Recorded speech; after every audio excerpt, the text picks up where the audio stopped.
welcome to Recon Paint Gaming. I'm Patrick.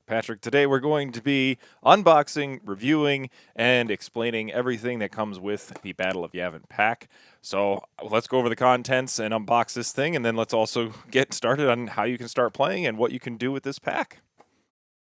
Okay, so obviously in the box you're going to get 20 standard loadout ship cards, 2 oversized condition cards, 8 Death Star trench tokens, and 11 ship tokens. So these are the trench run tokens. They're going to link together, much like a nice little puzzle piece, and they'll go over the entire length of the map. You're going to get a bunch of these little squad or templates here to represent ships. So they're going to be blank on the back, but that's okay, because all you're going to be using it for is like Sigma 4 or Sigma 7, and tokens that don't normally come with the game. So it comes with this, because there are ships that you're going to have to buy, excluding this pack, but it does come with the ones that are missing from standard loadouts. You're going to come with some Imperial cards, some Rebel cards, the Yahoo condition, which it's going to come with this nice token you're going to assign to the ship you want to have the Yahoo ability, and then also attack run, which once the ship is making their attack run in the trench, it's going to be assigned that token as well.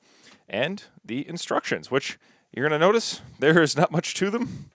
They're basically one sheet that opens up into a nice big pack, but don't worry, we're going to go over all the rules for you, so let's get started. First things first, you're going to want to list build or build each of your lists. Each squad is allowed to equip 35 squad points and then use the cards from the pack. Each card, it has its own points cost. You can check out Yasby or Launch Bay. Those are all been uploaded in there. Or you can visit the PDFs on AMG's website to see how many points each card is worth, and then build your squad that way. Once your squads are built, you then want to put out each card, set up all your ships and tokens that you're going to need, and then we start setting up the board. So when you've connected all of the pieces together, just make sure that the dark side is on one side and the light is on the other, making it symmetric. You're going to notice in certain mats that it might not reach, or it could even be a little bit longer than is required, because not all mats are created equal. So what you're going to want to do is put the mat to where it is range 3 from the Imperial's board edge, and then make sure that this line is matched up with here. If you find out that this end is going over or past this side of the mat, even though it's lined up on that side, what you'll want to do is push it back until this side is lined up. Because again, not all mats are created equal, but it's okay. It's not going to really affect your game all that much, because the trench is the correct length, even if the mat is not. So in order to start setting up your ships, you can mark each zone on each side of the board. I've used a range 3 ruler combined with my range 2 ruler, and then it's 1 distance or range 1 away from the board edge. So this is basically where you can set up all your ships. Same goes for the Imperial side. It's going to be on the opposite side of the board, in the opposite corner, in the same fashion. But before you start placing ships, make sure that you assign your Yahoo condition. In this case, we're going to place it on Han Solo right there. And then we have to choose 3 of our ships. One of them has to be Darth Vader, which is right here, and put them into the reserves. In this case, we've chosen Darth Vader with Backstabber and Marlar Mithril. Once you've decided who's going to start in reserves, you have to set up your deployment zone, which is going to be range 5. In this case, I've taken the range 3 ruler and a range 2 ruler, and then set it 1 distance away from the edge. That way you know this is where you're going to be deploying, and you go in initiative order. Now, with this game, there is technically no roads. You would just say that the rebels have the initiative for setting up ships in result of a tie. Once the game proceeds, then you would start rolling for roads, because in the rules it states that if the initiative of a rebel and imperial ship are the same, the rebel player places their ship first. So in this case, we have our initiatives, which is Dex at 2, Biggs at 3, Pops and Gavin at 4 have already been set up on the board. We then can go over the Imperials, because their lowest is a 4, and we can start setting up the entire board until all the initiatives have been placed, except for obviously Han Solo and Darth Vader. So as you can see, we have all our Imperial forces set up there, all the Rebel forces set up in that corner. It would be at this point that everyone sets their dials, sets all their tokens up and charges and stuff like that, and then go on to roll for roads to see who has the initiative, and then start moving ships.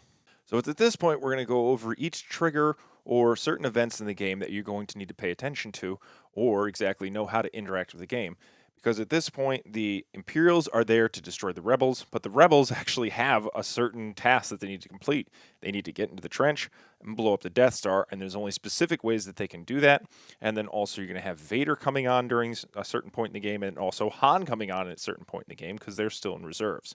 So at this point, we're going to start on turn 3 because that's really where certain things start to happen. So we've started turn 3 to where we've placed all of our dials. We're heading into the systems phase, and that's when we can trigger Vader's I Have You Now. So Vader is a little tricky with these rules, so we're going to go over them really quick for you. Vader can start on any board edge within range 1 as long as he is not range 3 of an enemy ship. So we can try to tuck Vader over here, but we know that it's not going to fit because it's within range of wedge right there. So we then have to find another corner in which he can fit. We do find that he might have room over here, so we can put him there, back him up until he's no longer range 3.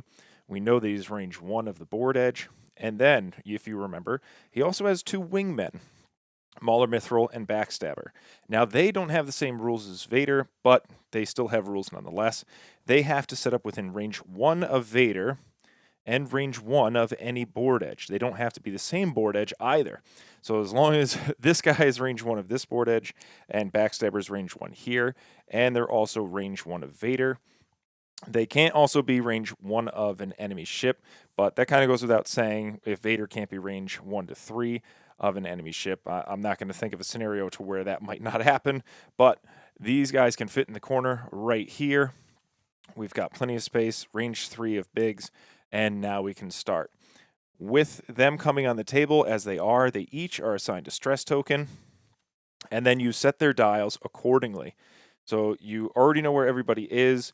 You then roll for roads to see who moves first, and then you start into the activation phase of turn 3, which, of course, Vader can easily just start doing the 3 forward with the Mauler and Backstabber and clear that stress off and start their actions as normal. And then you start the game. But just remember that Vader has to follow that rule when coming on at the start of the systems phase in turn 3. All right, so now we're going to fast forward to turn 4, or more specifically, the end of turn 4, because that's where you can actually start entering the trench as a rebel player. So you're going to want to plan accordingly, make sure that you have a ship there, or at least in the vicinity when starting turn 4. There's going to be specific rules for that, on how you can maneuver in it, what abilities and actions that you can perform, adding defense die when things are shooting at you, and interacting with the port finally where you can shoot at it and possibly blow up the Death Star. So let's fast forward to the end of turn 4. We're now in the end phase of turn 4. We want to try and assign the condition of the attack run to one of our ships. In this case, we're going to choose Wedge. Now, when you do choose the condition, it doesn't matter how little or how much you are overlapping the dotted line, which this is the actual trench that goes all the way down the center here.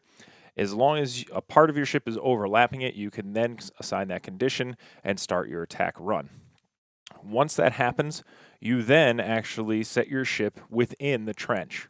You have to put it in the dotted line, lining it up with your 2 pegs here, all the way to the back of either the mat or the back of the trench there itself.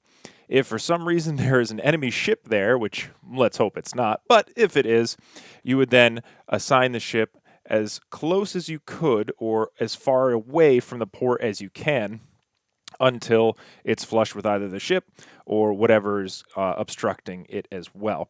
If for some reason, which I can't think of a circumstance it would, but maybe it will, let's say every ship is just Congo lining down the entire trench like so, and there is no spot for you to fit in that trench all the way down to the port. Unfortunately, you can't enter the trench, and then you must exit the trench immediately, which would be all the way down towards the end of the trench, and we'll go over exiting the trench in a moment. So keep that in mind and well if for some reason you don't fit in the trench. And then, if after you've actually successfully entered the trench, and you're starting on your next turn, which will be turn 5, you make your movement here. There's an enemy ship that's also near you as well, shooting at you.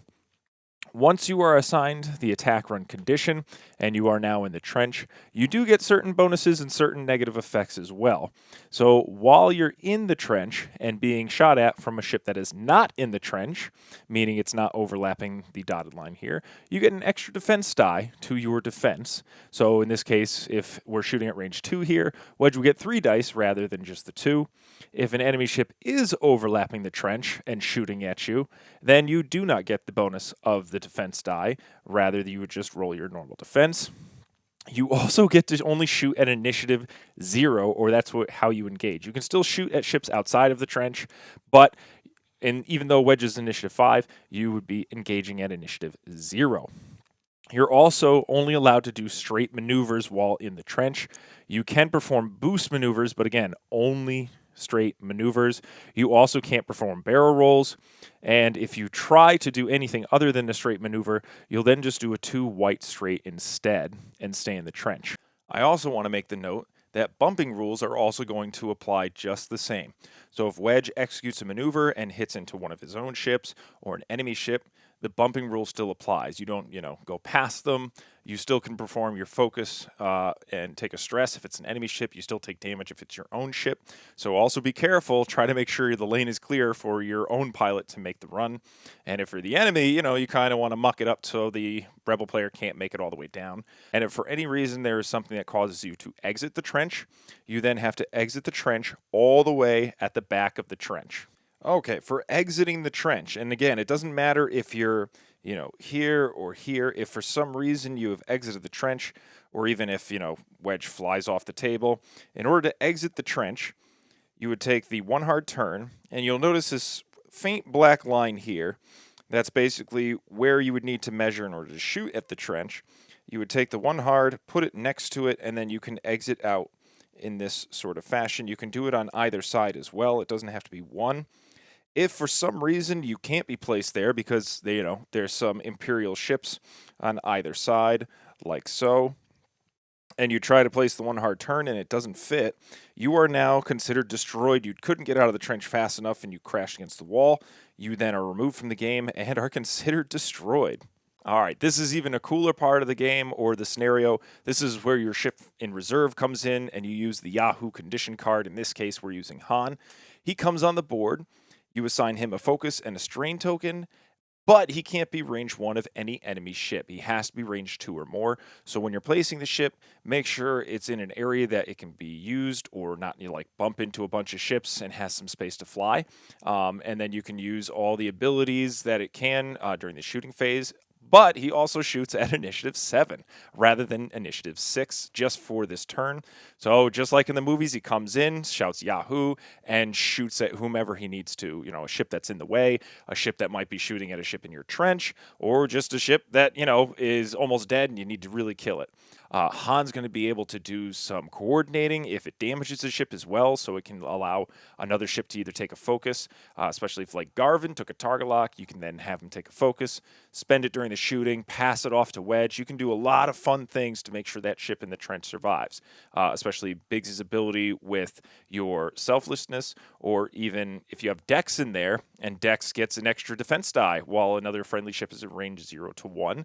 So Dex could possibly be rolling 4 to 5 defense dice for a Y-Wing, which is incredible because it'd be 1 plus another one for the trench plus another one for range, having a friend right next to him, another one for range 3. So you can be cheeky. You can enter the trench. You can choose to exit the trench as well. You don't have to wait until you no longer have the ability to stay in the trench. You can actually declare that you want to exit the trench at the end of the turn, and you can exit out. And then the next turn, you can send somebody else in to try to make their attack run.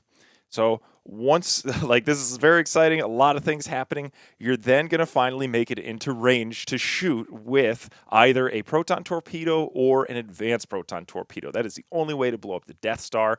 Only ships that have those can enter the trench. So I mean, you can, but you're not going to be able to blow up the Death Star. So make sure that whatever enters the trench actually has those and actually has his charges to spend in order to take the shot. And again, you're going to already have the trench target locked once you enter, so you can also use a focus if you have it once you get down there to modify your shot. So let's actually head into, let's say turn 7 or turn 8 and see what happens. So you finally made it all the way to the trench.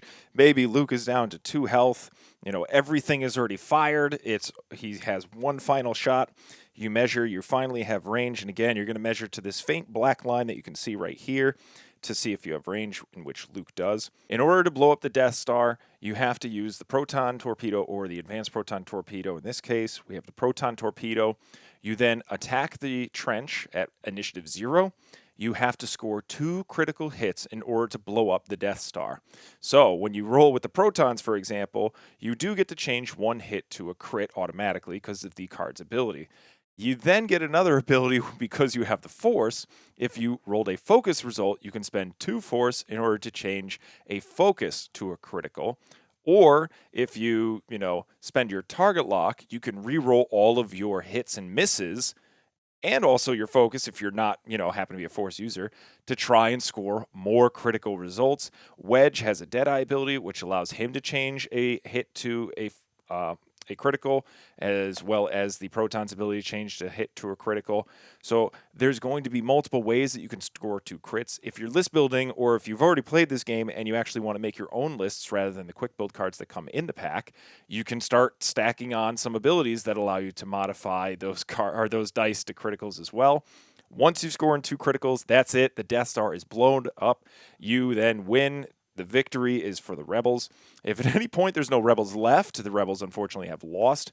If you find yourself, which can happen, you've spent all your torpedoes shooting at the Imperial pilots and there's nothing left on the table, you might have some Y-Wings that can reload. But if you don't have anything that can blow up the Death Star, you're going to eventually end up losing as well.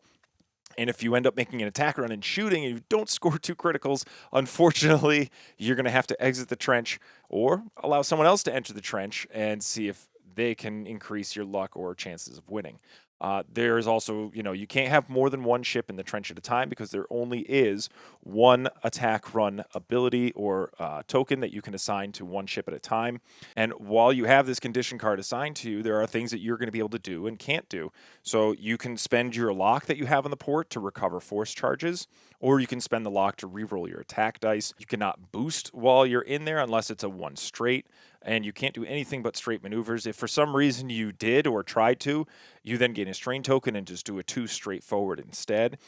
You cannot be moved, so you can't be tractored or anything like that, which is really great for the game because it would be really annoying if all that happened is the Imperials just brought tractor beams and kept, teleporting you or moving you out of the trench, which wouldn't be fun at all. And then finally, like I said before, if for some reason you took your shot and there's not enough room for you to maneuver one way or the other with a turn, you can always keep flying straight off the board while you're in the trench or have the attack run assigned to you. Once you're off the board, you then can exit the trench as normal. So that's a nice feature as well. So if all of a sudden you're a little too close to the edge, a 2 hard's not going to make it, so you just keep flying straight off the board and then you exit the trench as well. They also put in a nice little note there. If for any reason you exit the trench, and they're thinking about in the future there, you would just exit the trench as normal. So if there's some ability that for some reason makes your ship not go straight, or you have to do one thing or the other, especially if you're ionized or something like that, then you would just exit the trench as normal. So that is going to do it for Battle of Yavin. If you haven't picked up a pack, I highly suggest that you do because it is incredibly lots of fun. I mean, you're going to get cards that you can't get anywhere else unless you buy the pack, like some of these TIE Interceptors or a Darth Vader card, a Wedge card, the Falcon card with Han in it that allows you to use charges in ways that, we never thought the Falcon could. You're going to get some cardboard that goes with it, like you're going to get all the Sigma cardboards that go with the ships. You're not going to actually get any ships with this pack, but that's okay. You can mix and match with your friends, proxy a bunch of stuff, and just kind of build your squad. Like, we had lots of fun, and the guys that I played with in the store, they immediately said, we got to go buy this pack, and they started going over what they had at home. I lent them some ships, and they went home and played it as well. You're going to come up with different tactics, different ways that you want to enter the trench. There's even people people that are going to want to, expand on this and make it more of their own. And then finally, once you get playing this, you're going to want to start making your own lists. You don't have to go with the quick builds, and they're going to try and beat this scenario. And also, you're going to be able to use these standard cards or these loadouts in actual tournaments. And a lot of these cards are amazing. They are tons of fun to play. They have great rules. All the upgrades are on the card itself, and they're just it's so much fun to play this. And we played it multiple times. I've played it so far, I think like 10 times, and I've had a blast. And I'm also just going to add a tidbit. When you do play this, the Rebels are not in the best advantage. They most of the time will lose the scenario in the first play, but play it more than once. See if you can increase your chances with the Rebels, because you're going to learn new tricks and new ways to win. But it is an uphill battle for the Rebels, just like it was in the movies. And I think that's even more fun because it's going to make the Rebel players try even harder to get that Death Star to blow up. And when you finally do, it's going to be a great story that you're going to be able to tell, to say, oh my God, I had, Luke or Wedge. They were down to like 2 health. I had no chance. I already spent my focus. I had one force, and I just happened to roll a crit and a hit, and I modified it, and I blew up the Death Star. Oh my God, it was so much fun. You're even going to come up with ways to where it's not part of the actual lore. Like at one point, I blew up Darth Vader with Luke, and Biggs made the attack run and blew up the Death Star. And you're just going to have so much fun. It's going to just lead to so many stories that you're going to enjoy with this pack. So I can't recommend it enough. And also, there's another pack on the way that we're already playing through and reviewing. So AMG, this is a home run for me. It comes with everything you need in order to play the pack in regards to upgrades and cards. The ships you will have to buy on your own, but if you're already an avid player, or if you guys are already collecting your ships, it's not going to be that hard to start pooling your resources together and make the Battle of Yavin come to life on your mat. So that's it for today. I hope you really enjoyed this video. Please click on the subscribe button and the like button if you want to see more. Other than that, I'm going to say thanks for watching and have a good one.